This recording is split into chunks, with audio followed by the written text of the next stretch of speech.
Senhor esteja convosco. Ele está no meio de nós. Proclamação do Evangelho de Jesus Cristo, segundo Lucas. Glória a vós, Senhor. Naquele tempo, disse Jesus aos seus discípulos: Eu vim para lançar fogo sobre a terra, e como gostaria que já estivesse aceso. Devo receber um batismo, e como estou ansioso até que isto se cumpra. Vós pensais que eu vim trazer a paz sobre a terra? Pelo contrário, eu vos digo, vim trazer divisão. Pois daqui em diante, numa família de 5 pessoas, 3 ficarão divididos contra 2, e 2 contra 3. Ficarão divididos, o pai contra o filho, e o filho contra o pai, a mãe contra a filha, e a filha contra a mãe, a sogra contra a nora, e a nora contra a sogra. Palavra da salvação. Glória a vós, Senhor.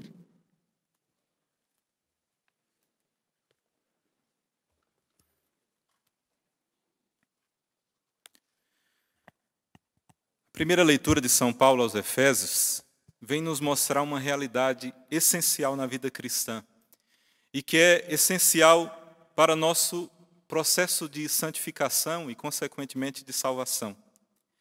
E será necessário para vivermos o que o Evangelho nos traz, toda essa realidade desse Evangelho.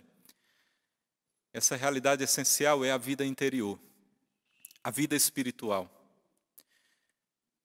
Irmãos, Paulo falando aos Efésios, eu dobro os joelhos diante do Pai. Essa primeira leitura é uma oração de Paulo. E ele ainda diz, eu dobro os meus joelhos, a atitude de oração. E ele faz 3 pedidos para a comunidade. Que ele vos conceda segundo a riqueza da sua glória. Primeiro, sedes rebusdecidos por seu espírito quanto ao homem interior. Depois, que ele faça habitar pela fé Cristo em vossos corações. Por fim, que estejais enraizados e fecundos no amor. Paulo fala a única coisa que nós devemos pedir a Deus em oração. Quando nos colocamos em postura de oração, seja de joelhos, sentado, de pé, seja a postura de oração que nós estejamos, e que nós tenhamos essa vida interior com Deus, essa vida de intimidade, a primeira coisa e essencial é pedir o Espírito. Como diz, ser fortalecido na força do Espírito, nesse homem interior. E aí, pela força do Espírito, Cristo habitará em nossos corações, como ele fala. E pelo Espírito, na força do Cristo ali, nós seremos enraizados e fundamentados na força do amor. O Espírito, que faz com que o Cristo habite sempre em nós, fazendo morada, e aí, dessa forma, dia após dia, nós seremos enraizados no amor que o Cristo veio nos dar. E aí ele fala, dessa forma, nós teremos a capacidade de compreender a largura, o comprimento, a altura e a profundidade desse amor de Deus. Nós só provaremos desse amor maior que o Senhor já nos deu, o Pai que deu no seu Filho Jesus, todo o amor que Ele tem por nós. Nós só entenderemos, como Paulo fala, essa largura, comprimento, profundidade, se nós tivermos essa vida no Espírito. Essa vida interior que nos faz sermos inteiramente do Cristo e fecundados, enraizados nesse amor. Santo Agostinho, ele fala que nós devemos fazer uma busca ao nosso interior para encontrar Deus. E ele fala que no homem, no ser humano, existem 2 homens. O homem exterior, que é o corpo, né? Esse homem instintivo, esse homem que tem necessidades fisiológicas. E nós também temos um homem interior.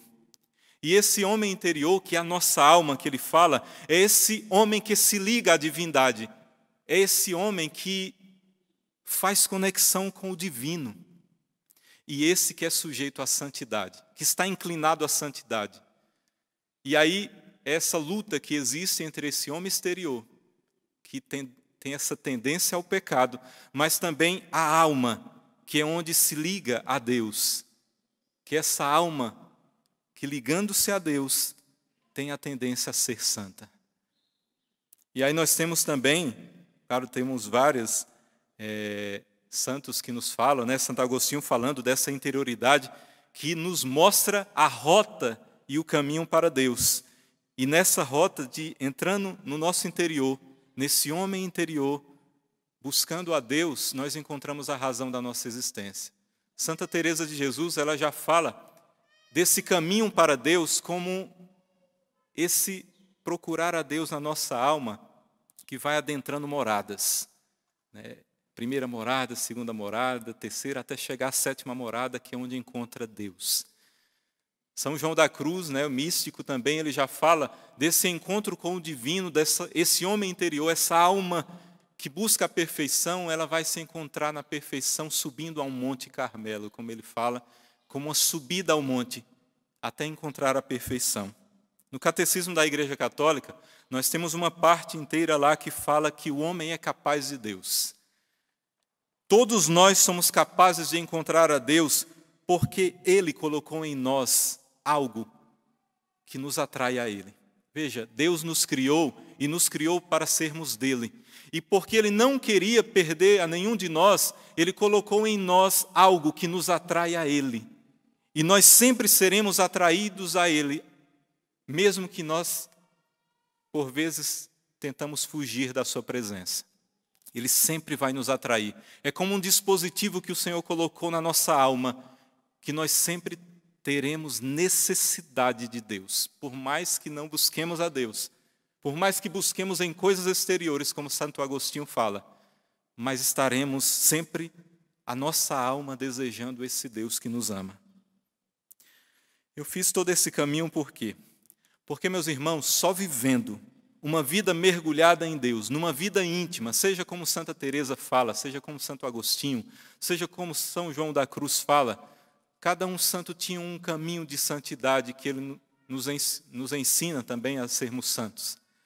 Mas nós só chegaremos a essa perfeição se vivermos íntimos de Deus. Como Paulo fala, no Espírito, tendo Cristo nos nossos corações enraizados no amor. E nós só viveremos o que o Evangelho nos fala se vivermos essa vida interior. Deixarmos que esse homem interior, dessa alma que é atraída a Deus, superar o homem exterior tendencioso ao pecado. E aí, no Evangelho, Jesus fala: eu vim para lançar fogo sobre a terra, e como gostaria que já estivesse aceso. Vós pensais que eu vim trazer a paz sobre a terra? Pelo contrário, eu vim trazer divisão. E aí ele vai falando, pai contra filho, filho contra pai, filha contra mãe. Mas como assim? Lá no Antigo Testamento, em Isaías, fala que o Messias, o Filho de Deus, seria o príncipe da paz. E Jesus vem falar que não veio trazer a paz, mas a guerra, a espada, a divisão. Como assim? Jesus, lá na última ceia, falou: deixo-vos a paz, a minha paz vos dou. Não vos dou como o mundo a dá. Mas como assim? Jesus está sendo contraditório? Não, não é contradição. Mas veja, quando nós decidimos por Cristo, quando nós buscamos o caminho de santidade, esse caminho de perfeição, de unidade com Cristo, de se parecer com o Cristo, quando nós seguimos esse caminho de defender o Cristo, aqueles que não são de Cristo terão a nós como inimigos, nos perseguirão. Nós seremos a escória do mundo, como Paulo fala em uma das suas cartas. Quando nós nos decidimos por Cristo, muitos nos odiarão. O mundo nos odiará, mas só lembrar daquela frase que o Cristo falou: aquele que quiser ganhar a vida eterna, aqui deve perdê-la. Não que nós vamos tirar a nossa vida, jamais. Mas nós entregaremos a nossa vida pelo Cristo, na defesa do Cristo, sendo santo, sendo outro Cristo no mundo. Mesmo que o mundo tente nos perseguir, nós seremos mesmo assim do Cristo. Esse fogo que o Cristo fala, que veio trazer, não é o fogo que nós vimos esses dias, na segunda-feira, esse fogo que lá no Chile incendiou as igrejas. Esse fogo que incendiou 2 ou mais igrejas lá no Chile. Não é esse fogo que o Cristo veio trazer. Esse fogo é o fogo daqueles que odeiam o Evangelho, daqueles que odeiam o Cristo, daqueles que odeiam os cristãos, daqueles que não querem ver falar do Cristo. Por isso queimam as igrejas, por isso invadem igrejas. Nós vimos no Chile, mas quantas igrejas? Em vários lugares, e em lugares onde não tem igrejas, que o povo é perseguido, eles queimam os cristãos. Esses são o fogo daqueles que odeiam o Cristo. Mas o fogo que o Cristo fala é o que Ele nos fala no Evangelho. Devo receber um batismo, e como estou ansioso que isso se cumpra. O batismo que o Cristo veio falar é o batismo no Espírito e no fogo. Qual é esse? É o batismo da paixão, da cruz. Quando Ele se entrega por amor, mesmo sendo odiado, sendo ultrajado, sendo maltratado, Ele amava com o fogo do amor. Sendo odiado, Ele amava com esse fogo do amor. Sendo jogado o fogo do ódio, Ele retribuía com o fogo do amor. Esse fogo que Jesus fala é o mesmo fogo que Santa Catarina de Sena um dia falou. Se todo cristão fosse aquilo que deveria ser, colocaria fogo no mundo. Não o fogo, como eu disse, para destruir igrejas, mas o fogo do amor de Deus. O fogo do Espírito Santo, que faz novas todas as coisas, que faz desse mundo velho um mundo novo, somente o Espírito, esse fogo do Espírito. E se deixarmos também, como esse batismo no fogo e no Espírito que o Cristo passou na cruz, que nós também passemos. Essa nossa vida como cristão, de assumir o Cristo em nós, é olhar para a cruz, esse fogo da paixão do Cristo.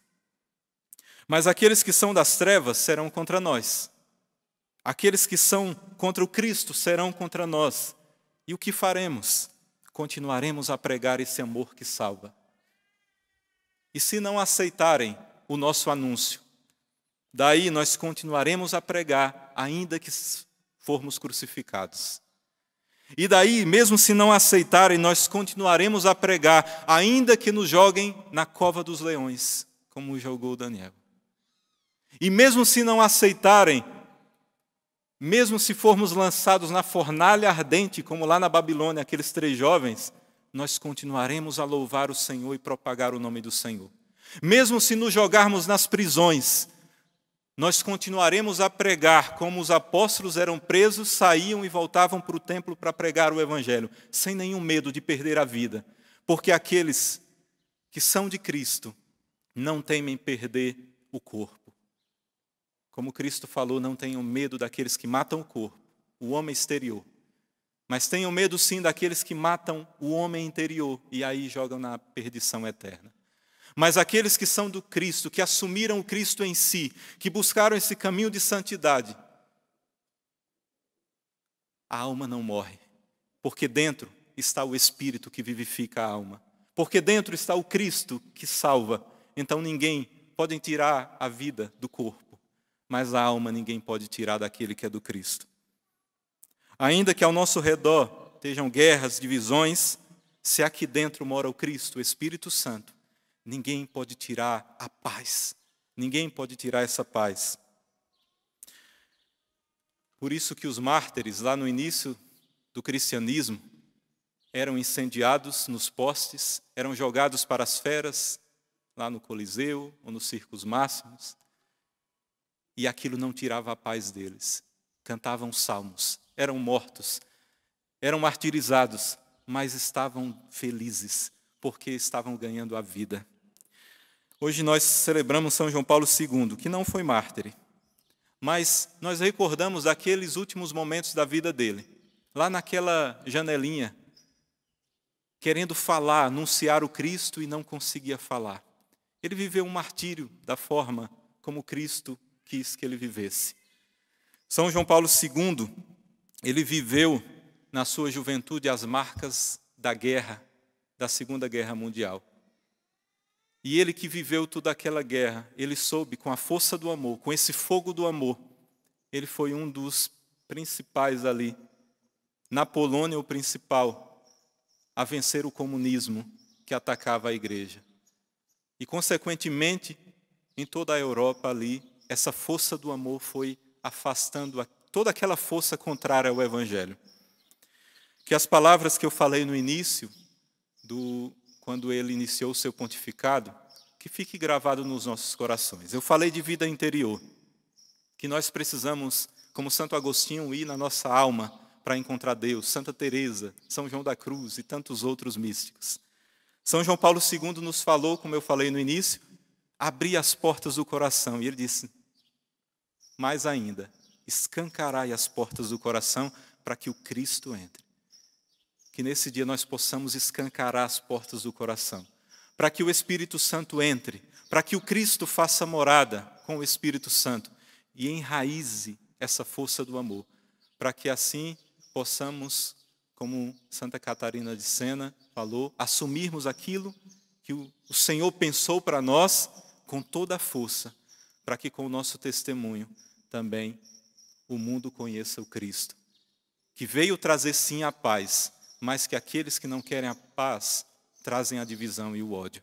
Que o Espírito Santo possa nos ajudar nessa luta contra o mundo, contra as forças do mal, para que nós possamos adentrar as moradas eternas e ajudar a muitos outros também a entrar. Louvado seja o nosso Senhor Jesus Cristo.